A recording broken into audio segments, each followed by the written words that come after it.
पहले क्वेश्चन की बात करें दोस्तों तो फफूंदी द्वारा घटित रोग है। 4 ऑप्शन है आपके पास, इन्हें भी बताना है कि फफूंदी किसके द्वारा होने वाला रोग है। राइट आंसर बात करें दोस्तों, इसका राइट आंसर हो जाएगा ऑप्शन नंबर सी यानी दाद। दाद जो कि एक प्रकार का चर्म रोग है जो त्वचा पर फफूंदी द्वारा होता है, जिसे हम रिंग वार्म भी कहते हैं। यह रोग टीनिया कार्पोरिस नामक कवक से फैलता है।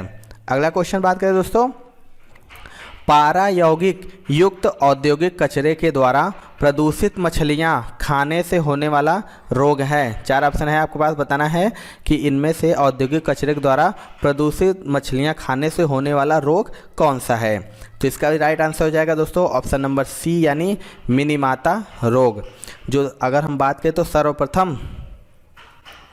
सर्वप्रथम वर्ष 1956 में जापान के मिनीमाता शहर में मिनीमाता नामक रोग का पता चला था। जापान की चिस्सो कॉर्पोरेशन नामक रसायन फैक्ट्री द्वारा क्यूइस द्वीप के दक्षिण पश्चिम में खाड़ी में बहाए गए मिथाइल मरकरी से समुद्री पारिस्थितिकी प्रभावित होने के साथ साथ स्थानीय आबादी पर भी असर पड़ा था। चलिए दोस्तों अगला क्वेश्चन देख लेते हैं। बिछुआ के पौधों की नोकदार पत्तियों में होने के कारण उसके चुभने पर जलन युक्त पैदा दर्द होता है। आपको बताना इनमें से कि बिछुआ नामक जो पौधा होता है उसकी नोकदार पत्तियों में किसके होने के कारण उसके चुभने पर जलन युक्त दर्द होता है। तो इसका राइट आंसर हो जाएगा दोस्तों ऑप्शन नंबर डी यानी मिथेनोइक एसिड। जो बिछुआ पौधा होता है एक जड़ी बूटी संबंधी शाकीय पौधा है जिसकी दांतेदार पत्तियों के संपर्क में आने से मानव त्वचा में जलन उत्पन्न होकर खुजली सी होने लगती है। अगला क्वेश्चन देख लेते हैं दोस्तों आपके अपकमिंग एग्जामिनेशन के लिए जीके एंड साइंस के बहुत ही इंपॉर्टेंट ई बुक्स मैं आपके लिए लेके आ रहा हूं दोस्तों। इसमें जीके के टॉपिक वाइज, जी हां दोस्तों, आप पूरा topic wise GK and static GK cover कर सकते हैं। 70 ज्यादा टॉपिक मैंने कवर किए, इससे बाहर आपका नहीं जाने वाला है, सब कुछ इसमें कवर हो जाएगा ऑल इन वन दोस्तों, इसलिए मैंने इसका नाम रखा है। एक सिंगल ई बुक से आप सारे के सारे, आपको इधर उधर कहीं भटकना नहीं है, सिंगल ई बुक में सारे के सारे टॉपिक डाल दिए गए। बहुत मेहनत दोस्तों मैंने इसे बनाया है, आप इसे ले सकते हैं, डिस्क्रिप्शन बॉक्स में लिंक है और निश्चित तौर पे आपको सब कुछ यहां से रिवीजन करना है एंड कवर करना है। तो इस ई बुक का लिंक डिस्क्रिप्शन बॉक्स में मिल जाएगा। एंड सेकंड दोस्तों है आपका साइंस का 1000 क्वेश्चन जो निश्चित तौर पे आपके परीक्षा में पूछे जाएंगे और ऐसे प्रश्न जो बार बार आपके परीक्षा में पूछे गए जीव विज्ञान, रसायन विज्ञान और भौतिक विज्ञान से, जो कि कंप्लीट डिटेल के साथ है, आप सारे प्रश्न डिटेल के साथ देख सकते हैं। तो ये दोनों ई बुक बहुत ही ज्यादा इंपॉर्टेंट, निश्चित तौर पे आपको लेना चाहिए। ये वाला बुक दोस्तों 35,000 से ज्यादा स्टूडेंट ले चुके हैं। अगर आपने अभी तक नहीं लिया है तो फटाफट ले लीजिए, सभी ई बुक्स का लिंक डिस्क्रिप्शन बॉक्स मैंने दे दिया है। और आने वाले एग्जामिनेशन में कंप्लीट प्रिपरेशन कीजिए दोस्तों, निश्चित तौर पे आपको बहुत फायदा होगा क्योंकि इसमें बहुत मेहनत किया है मैंने। निम्नलिखित में से किस व्यक्ति ने पोलियो का टीका विकसित किया। मोस्ट इंपॉर्टेंट क्वेश्चन है ये दोस्तों, आपको बताना है कि इनमें से किस वैज्ञानिक ने पोलियो टीका विकसित किया था। तो इसका राइट आंसर हो जाएगा ऑप्शन नंबर बी यानी जोनास एडवर्ड सॉल्क। पोलियो का टीका अमेरिकी विषाणु विज्ञानी जोनास एडवर्ड सॉल्क ने विकसित किया था। अगर हम बात करें पोलियो वैक्सीन की खोज की जो घोषणा सर्वप्रथम किस वर्ष की गई थी, तो यह 1955 में की गई थी। इसको भी आप जरूर याद कीजिएगा। चलिए दोस्तों अगला क्वेश्चन देख लेते हैं। निम्नलिखित रोगों में से कौन सा एक आनुवांशिक विकार है। 4 ऑप्शन है आपके पास, बताना है कि इनमें से कौन सा एक आनुवंशिक विकार है। तो इसका राइट आंसर हो जाएगा दोस्तों ऑप्शन नंबर सी यानी थैलेसीमिया, जो कि एक आनुवंशिक विकार है। अगला क्वेश्चन की बात करें दोस्तों तो पौधे किस विधि से भोजन का निर्माण करते हैं। मोस्ट इंपॉर्टेंट क्वेश्चन है दोस्तों, आपको बताना है कि जो पौधे होते हैं किस विधि से भोजन का निर्माण करते हैं। Most important and most repeated question है ये दोस्तों। तो इसका राइट आंसर हो जाएगा दोस्तों ऑप्शन नंबर बी यानी प्रकाश संश्लेषण के द्वारा। पौधे जो कि प्रकाश संश्लेषण से भोजन का निर्माण करते हैं। प्रकाश संश्लेषण क्लोरोप्लास्ट में होता है। प्रकाश संश्लेषण के दौरान जो ऑक्सीजन निकलती है वह H2O से निकलती है, न कि CO2 से। चलिए अगला क्वेश्चन की बात करें दोस्तों तो पर्यावरण का अजैव अवयव का उदाहरण है। आपको बताना है जो पर्यावरण का अजैव अवयव का इनमें से उदाहरण कौन सा है। तो राइट आंसर बात करें दोस्तों, इसका राइट आंसर हो जाएगा ऑप्शन नंबर सी यानी वायु। पर्यावरण के जो अजैव अवयव में तापमान हो गया, प्रकाश हो गया, आर्द्रता हो गया, वायु हो गया, पवन हो गया, जल हो गया, मिट्टी आदि सभी आते हैं। जबकि अगर हम जैव अवयव में ऐसे जीवधारी आते हैं जो अपने लिए भोजन निर्माण स्वयं करते हैं या उपभोक्ता वर्ग में आते हैं। इस बात को याद रखिएगा। अगला क्वेश्चन देख लेते हैं। तो दोस्तों यदि आप एसएससी की कंप्लीट प्रिपरेशन करना चाहते हैं दोस्तों, अनअकैडमी के टॉप बैचेज आ चुके हैं टॉप एजुकेटर के साथ, जिससे आप कंप्लीट प्रिपरेशन कर सकते हैं। अपकमिंग सीएचएसएल के दोस्तों एक बैच स्टार्ट हो चुकी है 4 मई से। इस बैच के थ्रू आप सीजीएल एंड सीएचएसएल अपकमिंग 2022-23 की कंप्लीट प्रिपरेशन कर सकते हैं। इसी तरह दोस्तों बहुत सारे बैच लाइक सफलता बैच सीजीएल सीएचएसएल के लिए है, आपके लिए ऑल एग्जाम जो ऑल बैच जनरल स्टडीज के लिए देखिए एसएससी एग्जामिनेशन के लिए 4 मई से स्टार्ट हुई है। बहुत सारे ऐसे बैचेज हैं सीपीयू के लिए, कह लीजिए स्टेनोग्राफर के लिए, फाइनल पंच एसएससी एमटीएस के लिए जो कि आपका जुलाई महीने में होने वाला है, 6 मई से स्टार्ट होने वाला। इन सभी को आप एक्सेस कर सकते हैं अनअकैडमी प्लस। और अनअकैडमी प्लस में जब आएंगे दोस्तों तो यहाँ पे रेज हैंड का भी फीचर है, इसके माध्यम से आप डायरेक्ट एजुकेटर से बात कर सकते हैं कभी भी क्लास के दौरान। और दोस्तों यहाँ पे आस्क का डाउट फीचर भी इनेबल हो जाएगा जब प्लस में आएंगे। आप कभी भी दोस्तों 3 डाउट एक साथ सेंड कर सकते हैं और आपको उसका सोल्यूशन दे दिया जाएगा। ये सभी चीजें दोस्तों आप अनअकैडमी प्लस के माध्यम से ले सकते हैं। और दोस्तों उसमें भी आपको 10% का डिस्काउंट मिल जाएगा अगर आप कोड इस्तेमाल करेंगे OJ10। एक साथ OJ10 लगाएंगे तो आपको 10% का डिस्काउंट मिल जाएगा। तो फटाफट दोस्तों अनअकैडमी प्लस सब्सक्रिप्शन ले लीजिए और अपने प्रिपरेशन को कंप्लीट कीजिए। प्रकाश संश्लेषण में हरे पौधों द्वारा कौन सी गैस छोड़ी जाती है? ये भी मोस्ट इंपॉर्टेंट क्वेश्चन है दोस्तों। आपको बताना है कि प्रकाश संश्लेषण में हरे पौधों द्वारा कौन सी गैस छोड़ी जाती है। तो इसका राइट आंसर हो जाएगा ऑप्शन नंबर ए यानी ऑक्सीजन। प्रकाश संश्लेषण की प्रक्रिया में कार्बन डाइऑक्साइड तथा जल की अभिक्रिया से कार्बोहाइड्रेट का निर्माण एवं ऑक्सीजन गैस उपजात पदार्थ के रूप में प्राप्त होती है। चलिए अगला क्वेश्चन देख लेते हैं दोस्तों। कौन सी गैस उस प्रक्रिया का एक गौण उत्पादन है जिसका प्रयोग पौधे भोजन बनाने के लिए करते हैं? 4 ऑप्शन है आपके पास, बताना इनमें से कौन सी गैस है उस प्रक्रिया का एक गौण उत्पादन है जिसका प्रयोग पौधे भोजन बनाने के लिए करते हैं। तो इसका राइट आंसर हो जाएगा दोस्तों ऑप्शन नंबर डी यानी कार्बन डाइऑक्साइड। पौधे जो कि दिन में प्रकाश संश्लेषण की क्रिया द्वारा कार्बन डाइऑक्साइड लेकर भोजन बनाते हैं, परंतु रात में ऑक्सीजन लेकर कार्बन डाइऑक्साइड का गौण उत्पादन करते हैं। चलिए अगला क्वेश्चन देख लेते हैं दोस्तों। तो प्रकाश संश्लेषण की प्रक्रिया में निम्नलिखित में से कौन सी गैस बाहर निकलती है? आपको बताना है कि प्रकाश संश्लेषण की जो प्रक्रिया होती है उनमें से कौन सी गैस बाहर निकलती है। तो इसका राइट आंसर हो जाएगा ऑप्शन नंबर सी यानी ऑक्सीजन। प्रकाश संश्लेषण की क्रिया में पौधे CO2 ग्रहण करके O2 मुक्त करते हैं यानी ऑक्सीजन मुक्त करते हैं तथा इनमें भोजन का निर्माण होता है। चलिए अगला क्वेश्चन देख लेते हैं। प्रकाश संश्लेषण के लिए ऊर्जा प्रदान करता है, इनमें से आपको बताना है जो प्रकाश संश्लेषण होता है उसके लिए ऊर्जा कौन प्रदान करता है। तो इसका राइट आंसर हो जाएगा दोस्तों ऑप्शन नंबर ए यानी लाइट।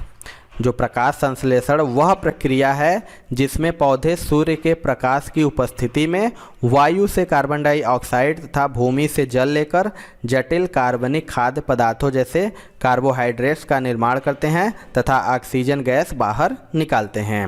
चलिए अगला क्वेश्चन देख लेते हैं दोस्तों। तो पौधों की प्रकाश संश्लेषण क्रिया मनुष्यों सहित पृथ्वी पर इन सभी प्राणियों को जीवित रखने का काम करती है। इनमें से किस वैज्ञानिक ने इस क्षेत्र में अपने योगदान के लिए नोबेल पुरस्कार जीता है? यानी जो प्रकाश संश्लेषण की प्रक्रिया है उसको बताकर किस वैज्ञानिक ने नोबेल पुरस्कार जीता है। तो इसका राइट आंसर हो जाएगा दोस्तों ऑप्शन नंबर सी यानी मेल्विन कैल्विन। मेल्विन कैल्विन ने ही प्रकाश संश्लेषण से संबंधित कार्बन स्थिरीकरण क्रिया को समझाया था। इन्होंने कैल्विन चक्र का प्रतिपादन किया और इस खोज के लिए इन्हें वर्ष 1961 में नोबेल पुरस्कार भी मिला था। चलिए अगला क्वेश्चन देख लेते हैं दोस्तों। प्रकाश संश्लेषण की क्रिया में किस प्रकार का प्रकाश सबसे अधिक प्रभावशाली होता है? मोस्ट इंपॉर्टेंट ये क्वेश्चन है दोस्तों। आपको बताना है कि जो प्रकाश संश्लेषण की क्रिया होती है उसमें किस प्रकार का प्रकाश सबसे अधिक प्रभावशाली होता है। तो इसका राइट आंसर हो जाएगा दोस्तों ऑप्शन नंबर डी यानी रेड, लाल। जो प्रकाश संश्लेषण की क्रिया लाल रंग के प्रकाश में सबसे अधिक प्रभावशाली होती है। लाल रंग के बाद इस क्रिया की प्रभावशीलता सबसे अधिक नीले में होती है और सबसे कम प्रभावशीलता बैंगनी रंग में होती है। चलिए अगला क्वेश्चन देख लेते हैं दोस्तों। मानव शरीर में कार्बोहाइड्रेट के रूप में पुनः संग्रह होता है। 4 ऑप्शन है, बताना है कि मानव के शरीर में कार्बोहाइड्रेट के रूप में पुनः संग्रहण किसका होता है। तो इसका राइट आंसर हो जाएगा दोस्तों ऑप्शन नंबर डी यानी ग्लाइकोजेन का। मानव शरीर में कार्बोहाइड्रेट की प्राथमिकता भूमिका शरीर के सभी कोशिकाओं को ऊर्जा की आपूर्ति है। कार्बोहाइड्रेट मूल रूप से शुगर तथा स्टार्च होते हैं और यह भोजन के पाचन के समय ग्लूकोज में बदल जाता है, जिससे शरीर को ऊर्जा मिलती है। चलिए दोस्तों अगला क्वेश्चन देख लेते हैं। निम्न में से कौन सी गैस वायु को प्रदूषित नहीं करती है। 4 ऑप्शन है, आपके पास बताना है कि इनमें से कौन सी गैस है जो वायु को प्रदूषित नहीं करती है। तो इसका राइट आंसर हो जाएगा दोस्तों ऑप्शन नंबर ए यानी carbon dioxide. Carbon dioxide gas की वातावरण में उपस्थित मात्रा जल से क्रिया कर प्रकाश संश्लेषण को उत्संपन्न करती है, अतः यह वातावरण को प्रदूषित नहीं करती है। अगर हम बात करें दोस्तों कार्बन मोनोऑक्साइड की, नाइट्रोजन डाइऑक्साइड की और तथा सल्फर डाइऑक्साइड की, तो ये वायु प्रदूषक कैसे हैं। चलिए अगला क्वेश्चन देख लेते हैं दोस्तों। निम्नलिखित में से कौन सा पदार्थ पौधे के लिए सूक्ष्म पोषक होता है। आपको बताना है इनमें से कौन सा पदार्थ है जो पौधे के लिए सूक्ष्म पोषक होता है। तो इसका राइट आंसर हो जाएगा दोस्तों ऑप्शन नंबर डी यानी बोरान। पौधों की वृद्धि व विकास के लिए 8 सूक्ष्म पोषक तत्व आवश्यक होते हैं। कौन कौन से होते हैं दोस्तों, तो जिंक हो गया, बोरान हो गया, मॉलिब्डेनम हो गया, कॉपर हो गया, क्लोरीन हो गया, आयरन हो गया तथा मैग्नीज हो गया और निकिल हो गया। इस बात को आप याद रखिएगा कि पौधों की वृद्धि और विकास के लिए 8 सूक्ष्म पोषक तत्व आवश्यक होते हैं। अगला क्वेश्चन देख लेते हैं दोस्तों। फलों के पकने से पहले गिरने पर कुछ मामलों में उपज की महत्वपूर्ण हानि होती है, इसे किसके द्वारा रोका जा सकता है। आपको बताना है कि जो फल होते हैं वो पकने से पहले जो गिर जाते हैं तो उन्हें रोकने के लिए किसके द्वारा रोका जा सकता है। तो इसका राइट आंसर हो जाएगा दोस्तों ऑप्शन नंबर सी यानी ऑक्सीन के छिड़काव द्वारा। ऑक्सीन जो कि एक प्रकार का पादप हार्मोन होता है जो पौधों में विलगन क्रिया को रोकता है। यह पौधों में वृद्धि नियामक पदार्थ के रूप में कार्य करता है और इसे इंडोल एसिटिक एसिड भी कहते हैं दोस्तों। चलिए दोस्तों अगला क्वेश्चन देख लेते हैं। प्रकाश संश्लेषण में पौधे कौन सी गैस का अवचूरण करते हैं। 4 ऑप्शन है, आपके पास बताना है कि जो प्रकाश संश्लेषण में पौधे कौन सी गैस का अवचूषण करते हैं। तो इसका राइट आंसर हो जाएगा दोस्तों ऑप्शन नंबर ए यानी कार्बन डाइऑक्साइड का। पौधे प्रकाश संश्लेषण की क्रिया में कार्बन डाइऑक्साइड गैस का अवचूषण करते हैं, क्योंकि कार्बन डाइऑक्साइड तथा जल की अभिक्रिया के परिणाम स्वरूप कार्बोहाइड्रेट तथा ऑक्सीजन गैस का निर्माण होता है। चलिए दोस्तों अगला क्वेश्चन देख लेते हैं। प्रकाश संश्लेषण में पर्णहरित की भूमिका है। मोस्ट इंपॉर्टेंट ये क्वेश्चन है दोस्तों। आपको बताना है कि जो प्रकाश संश्लेषण में पर्णहरित की भूमिका इनमें से कौन सा है। तो इसका राइट आंसर हो जाएगा ऑप्शन नंबर बी यानी प्रकाश का अवशोषण। पौधों में आपको बता दें जो पर्णहरित होता है वह प्रायः पत्तियों में पाया जाता है, अतः पत्तों को प्रकाश संश्लेषी अंग कहते हैं। चलिए अगला क्वेश्चन देख लेते हैं दोस्तों। पौधों तथा पेड़ों के पत्तों का रंग हरा होने का कारण है। मोस्ट इम्पॉर्टेंट क्वेश्चन है। आपको बताना है कि जो पौधे तथा पेड़ होते हैं उनके पत्तों का रंग हरा किसके कारण होता है। तो इसका राइट आंसर हो जाएगा दोस्तों ऑप्शन नंबर बी यानी क्लोरोफिल का होना। पौधों तथा पेड़ों के पत्तों का जो हरा रंग उसमें पाए जाने वाले क्लोरोफिल के कारण होता है। चलिए अगला क्वेश्चन देख लेते हैं दोस्तों। प्रकाश संश्लेषण के दौरान प्रकाश ऊर्जा रूपांतरित होती है। 4 ऑप्शन है, आपके पास बताना है जो प्रकाश संश्लेषण के दौरान प्रकाश ऊर्जा रूपांतरित कैसे होती है। तो इसका भी राइट आंसर हो जाएगा दोस्तों ऑप्शन नंबर बी यानी रासायनिक ऊर्जा में। प्रकाश संश्लेषण के दौरान प्रकाश ऊर्जा रासायनिक ऊर्जा में रूपांतरित होती है और इस प्रक्रिया में 2 प्रकार की अभिक्रियाएं होती हैं। पहली प्रकाश रासायनिक क्रिया तथा दूसरी रासायनिक प्रकाशहीन क्रिया। चलिए अगला क्वेश्चन देख लेते हैं दोस्तों। वह प्रक्रिया जिसका प्रयोग पौधे रात में ऊर्जा प्राप्त करने के लिए करते हैं। मतलब जो प्रक्रिया से पौधे रात में ऊर्जा प्राप्त करते हैं उस प्रक्रिया को क्या कहा जाता है। ये भी मोस्ट इम्पॉर्टेंट क्वेश्चन है। तो इसका राइट आंसर हो जाएगा दोस्तों ऑप्शन नंबर बी यानी श्वसन कहलाता है। पौधे रात में ऊर्जा श्वसन की प्रक्रिया द्वारा ही प्राप्त करते हैं। चलिए दोस्तों अगला क्वेश्चन देख लेते हैं। निम्नलिखित पादप अंगों में से कौन सा अंग श्वसन अंग है। 4 ऑप्शन है आपके पास, बताना है कि इनमें से पादप अंगों में से कौन सा अंग श्वसन अंग है। तो इसका राइट आंसर हो जाएगा दोस्तों ऑप्शन नंबर बी यानी पत्ती, लीफ। पौधों में जो पत्ती है वह श्वसन अंग होता है। पत्तियां दिन में कार्बन डाइऑक्साइड लेकर ऑक्सीजन गैस छोड़ती हैं एवं प्रकाश संश्लेषण की क्रिया द्वारा कार्बोहाइड्रेट का भी निर्माण करती हैं। चलिए अगला क्वेश्चन देख लेते हैं दोस्तों। पर्यावरण का अजैव अवयव का उदाहरण है। आपको बताना है कि जो पर्यावरण का अजैव अवयव का इनमें से कौन सा उदाहरण है। तो इसका राइट आंसर हो जाएगा दोस्तों ऑप्शन नंबर सी यानी वायु। आपको बताया मैंने इससे पहले भी क्वेश्चन में। तो वनस्पति तथा जानवर दोनों, जो वनस्पति और जानवर है दोनों जैव अवयव हैं, जबकि वायु हो गया एक अजैव अवयव का उदाहरण है। इसी प्रकार आपको मैंने अभी बताया था मिट्टी हो गया, जल हो गया, ताप हो गया, आदि भी अजैव अवयव हैं। चलिए दोस्तों लास्ट क्वेश्चन देख लेते हैं।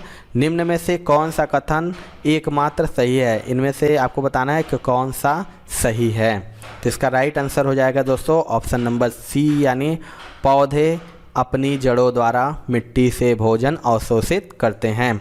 आपको बता दें कि जो पौधे होते हैं वो अपनी पत्तियों द्वारा भोजन बनाते हैं, पत्तियों में भोजन संग्रहित नहीं करते।